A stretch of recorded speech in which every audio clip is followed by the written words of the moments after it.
Allahu Akbar, Allahu Akbar.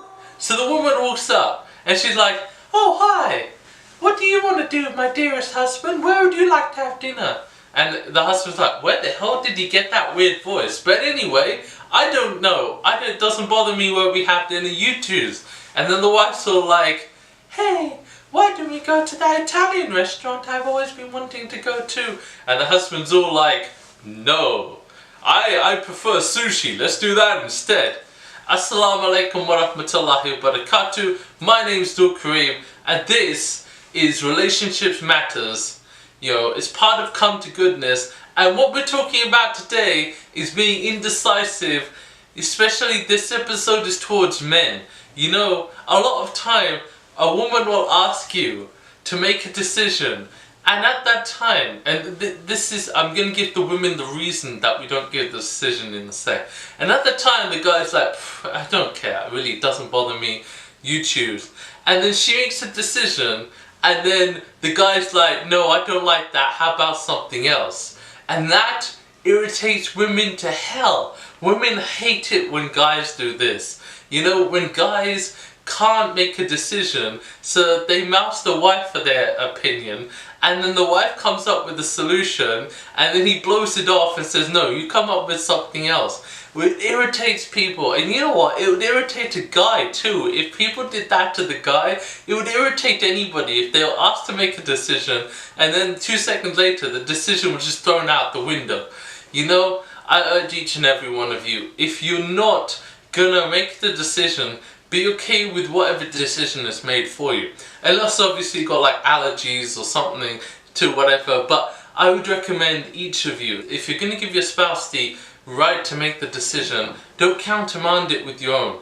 Also, the women, the reason that guys don't usually answer, they're usually like, "I don't know, you choose," because a lot of time guys have something going in their mind, they're doing something, and women find it very easy to multitask. They could be on the laptop watching TV and talking to their spouse, be like, "What do you think about this? Susan, that place, and this and that. I think when we go shopping we should do this and that." You know what? Guys can't do that. We're doing one thing at a time. There are times when guys' brain are just overwhelmed, just like, "I can't think, just stop. Okay, now I can think."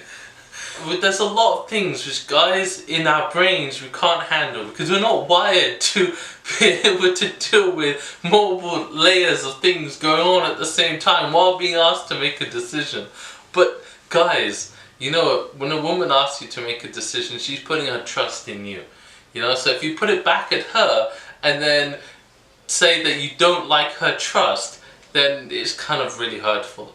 So women, if you're having trouble with your guy, trying to get in a conversation with him, remove every distraction and then just talk one-to-one. Look him in the eyes and be like, "Husband, I need to ask you a question." Then he'll give you a proper answer. Not all the time, because sometimes you still think he's something in his head, but he will try. It'll be easier for him. If you pause the TV, if you pause the game of footy, if you put the laptop aside, if you look him in the eyes, and if you say, "Husband, I need to talk to you, right? I need to ask you a question," he'll be more likely to give you a response. Because guys, their brains are not wired to handle multiple things at once. We're wired to do one task and that's it. Like one task and do it right, do it done. We're not wired to think about multiple things. So women, try to get your husband's attention. This is Relationships Matters. It's part of Come to Goodness.